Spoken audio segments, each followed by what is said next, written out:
কিমাননো আৰু ঘৰত সোমাই থাকিবি যৌ অলপ বাহিৰলৈ যাম বহুত দিন হ'ল বজাৰত চাহ পাবা নাই দেচোন তই যাওঁ আজি চাহটো খাই আজি কিন্তু চাহটো তই খুৱাব লাগিব দেই সদায় মই গৈ থাকোঁ দে মই কম দে হ'ব দেচোন যাম দেচোন পাছ আজি তই চাহটো খাব লাগিব সদায় মোক কৈছোঁ দিব আজি কৈছোঁ দিব লাগিব কিবা কৈছা নেকি পাটনা আহিচোন পালোঁ এই চাহটো আনিব দিম কি মই আনবা দিবা চাহটো তই পিছত খুৱাব মই ঘৰত গ'লে তেতিয়া চাহটো আনবা দিম হাঁহ বেটা দেচোন ঘৰত গ'লেও চাহটো হাঁহ বেটা খুৱাব নে চেনেলটো এতিয়ালৈকে সাবস্ক্ৰাইব কৰ না সাবস্ক্ৰাইবটো কৰ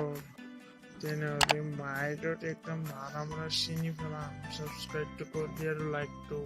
কৰি দি আৰু শ্বেয়াৰ এটা কৰি দিবি নহ'লে ৰাতিৰ কোনো হাঁহ চিনি